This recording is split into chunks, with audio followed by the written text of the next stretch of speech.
All right, let's talk about the Audio-Technica ATR 2500x USB. Say that 5 times fast, I dare you.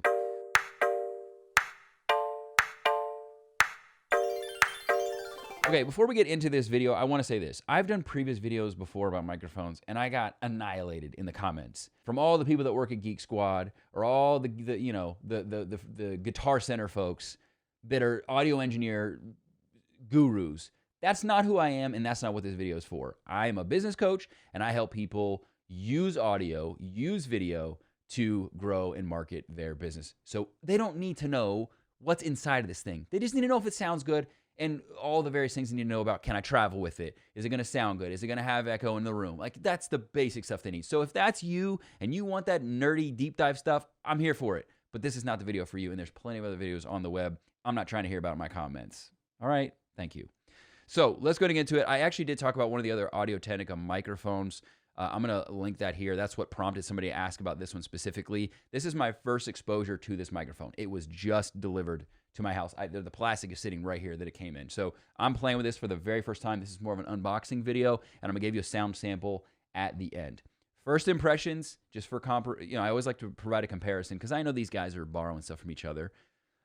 This reminds me a lot of the Rode NT1. That's the previous microphone that I had. If you want to go back to listen to other, like way ago, a couple years ago, I actually had that microphone. I'm not saying it's going to sound like that, but it definitely reminds me of that microphone. And the reason I say that is because it's got your side address versus your end address. So if you know what that means you're going to be talking into the front of it right here on the side versus end address here, which is where you're talking to basically the top of the microphone. You can tell, you can look inside and see that it's that way. Something that was really confusing that I like about this microphone, if we're comparing it to the NT1, is the NT1 doesn't really have these dials in the front. It's not abundantly clear which is the front and which is the back. They have a little silver dot on that microphone, and that's how you can tell. But even I, at times, would actually have it backwards and didn't realize it and recorded an entire episode of something only to find out later that it sounded terrible because I'm talking to the back of a side address microphone. Doesn't sound very good. Sounds like you're like 20 miles away from it. So I like that. It's very clear. There's a very clear distinguishment between this is the front. It's also going to help you from a functionality standpoint. If you're in the middle of recording something and you've got these dials right in front of you, or you've got your headphone jack right here, that's going to be super, super helpful. Now, if you're going to add a video component to what you do, take in consideration the side address aspect, because look what it's going to look like. Now, we're going to see if this mic requires you to be right up on it, but let's say it does. Let's say you need to be 2 to 3 inches from the microphone to get the best sounding quality audio. Guess what? You can't see my face. So I'm talking to you, this and that. How engaging do you think you're going to be to your audience if you're talking to them like this? You're losing half your face of personality and expression. So that's something to consider. And then if you've got, if you put a pop filter or a pop screen on it, which basically means like, this is what this is. It's kind of the styrofoamy type material. But it's supposed to stop the like, and the sounds like that are annoying. People will stay for less than quality video, but they won't stay if it's really poor audio. And I'll prove that to you. When you were younger, you would watch like an HBO like boxing match that was only pay-per-view because you could still listen, even though it was like really grainy and you couldn't see, but you would still listen to it. You would never do the opposite if it sounded like that, but you had picture. Maybe you just put it on mute and still watch. I don't know. I just know statistics show that people are more than likely to listen to something that has good audio, even if it's bad visual. So it is important to make sure that you've got all the things you need, like a pop filter, a screen filter. But all those things are, again, going to what? Block your face. Because now if you've got a screen like my Rode NT1 did, it's going to look like this. I mean, you're kind of just like, like a kid driving your car looking over the steering wheel, right? Like no one's going to be able to see you. So definitely take that into consideration. My guess is there's a pop filter that'll just fit right on top of this, and it won't be that intrusive in terms of, adding further blockage to your face and visibility, but something to look into. The next impression that I had was the components that come with this microphone.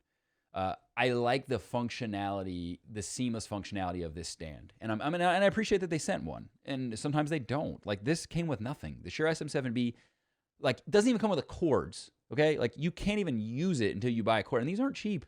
These are Mogami Golds. These are like $50 a pop, I think, minimum. And there might be more. I might be like mistaken on that.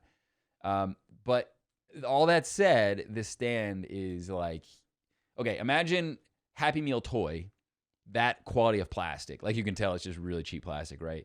Like imagine like a grade above that. Remember when everybody used to joke and say that Taco Bell's food, like meat was a grade above dog food quality meat. Like it was like, that's a grade D, that's a grade F, this is grade D. Like that, this is kind of like the microphone version of that. I don't know if that was true about Taco Bell. I've heard that. I don't know if it's true. But this is like the equivalence of that in the microphone space. Like this feels really cheap, but it's a great travel option. So if you're going to be recording your podcast and you're going to be doing it on your laptop and you just want to like seamlessly be able to put this in a bag and go, this is a great option. I would get something to protect it because this black, at least on my NT1, got scratched pretty easily. But I would absolutely just be able to just go with this thing, and that's great. Some of the other stands, you can't do that. They're heavy, they're metal, they don't break down. They don't, it's difficult. So this is a great travel option. If I bought this microphone, I would plan for, again, the pop filter for one, and I would plan to have a at-home stand. Whether you do a mic arm like this one's made for a bigger microphone. It's going to look stupid with this, and it's probably not going to work just because it's going to go straight up to the roof. Like this might, it really will, seriously. But I would probably get like a generic or Audio-Technica mic arm if you want a mic arm, or just get a stand that sits like right here. And we're going to see how it sounds when I'm further away versus closer up so you can have that sound comparison. But overall, the components, again, they just feel cheap. Not the microphone. The microphone feels fine. There's nothing rattling or stuff like that. Sometimes on cheap microphones, I kind of notice that. But the components do feel a little cheap. Connectivity-wise, you're in great shape because this is going to give you multiple options. And I like people that are just starting out to just go with a USB microphone. Don't try to do XLR and all the components, and then because you can't travel with it, or if you do, you've got to have another, like there's just a lot of things that require you to have with it. It's not like it's just a plug and go situation. So I like the fact that you've got USB-C, which some of them have. It's really stupid, but their port on their microphone is like their unique port. This is a universal USB-C on both ends of that cord, which is great because you don't have to worry about that. This is like, it's a very generic thing you can do. It's kind of like when Apple, everybody was pissed off because they didn't have just a regular charger like the rest of the world. They had to have their own version that you have to buy, and of course it doesn't come with the phone, or it used to not come with the phone. So that's kind of the comparison that I would give for that. But a great option. Gives you the traditional USB and USB-C. So I'm going to go ahead and pause now. I'm going to rearrange this thing. I'm going to drop off of my SM7B microphone. I wanted you to have a sound comparison from a really high-grade setup to a more of an entry-level setup. And we're going to do a quick sound sample of this, and we'll call this one a day. See you in a sec. All right, so we are back. As you can see, this microphone, it does sit very, very low. So adjusting this is not that big of a deal. I can actually just slide it back, and I'm actually talking kind of directly into the side of the microphone where I should be. So just get an idea of what this sounds like. Do you hear an echo compared to what you were listening to before? And then also, does it sound better if I lean in? Because this is about 8 to 10 inches. This is about 3 to 4. So depending on which you think sounds best, listening to this kind of tells you where you need to sit. Now, I will say this. If it's okay here, if it's okay 8 to 10, you're probably okay. You could do your podcast. You could do your video. You can see this isn't blocking my face. It's actually, I'm pretty comfortable. It's not my way. It's not this. It's not that. The stand is, once you get it configured, it's a little floppy, but once you get it configured, it sits there and it's relatively sturdy. Now, if it requires you to be 3 to 4, you obviously have a different problem because now you need something that kind of raises the microphone or lowers you down to where you need to be. As you can tell, I'm at working level right now. I'm at a healthy level in terms of where I sit. My elbows sit kind of, I think they want you to have like at a 90-degree angle with how you sit. That's where I'm at right now. So if this doesn't work, 8 to 10 isn't working, that's going to be a little bit of a problem if that's what you're trying to do. However, what I could see is this. Sometimes this microphone, it kind of is a pain in the butt. Like I'm trying to talk and express myself and I'm hitting my hand on it, and I have to account for that. So this is a big microphone. So I kind of like the idea that like I can sit here and I can make hand expressions and stuff like that, and it's not getting in my way entirely. So I dig that a lot, but take note of the fact that if I do come here, if you like that sound, I think this is going to be too abrasive. This is pretty close. Usually these type microphones, they don't require to be as close as my SM7B requires me to be, which is pretty much right up on it. Now, obviously the benefit, as I mentioned before about that, is this doesn't pick up anything. My dogs could go, they've gone crazy in the middle of recordings, barking, and I got big dogs, and this will not pick it up, period. And they're in the same home, or I've got something going on crazy with the ice cream man and the kids screaming or whatever, and I rarely pick it up with that microphone. This, if you're hearing echo in the room, it likely means that it is going to pick up some of that noise. Unfortunately, I can't make my dogs bark right now, or I can't make my neighbor go crazy outside, but it does happen, and it's always going to happen at the most inopportune times when like you just dropped bombs on like amazing content, and then something happens and it kind of ruins it. You got to re-record and stuff like that. So take that into consideration, but get a good idea of the sound sample for this. Like I mentioned, you do get this component. If you wanted to add a mic arm, you could do that. And that's probably why they sent this, where I think this is probably more of like your, hey, get started with this microphone. But take that into consideration when you're deciding about your purchasing options. So if you're going to look at the price of this, but realize all these other components you need to add, that's something to take into consideration. Look at other options, look at what they come with. If they come with some of those other things, or maybe you get a better microphone for around the same price because maybe it comes with those components, whereas this doesn't, or whatever the case may be.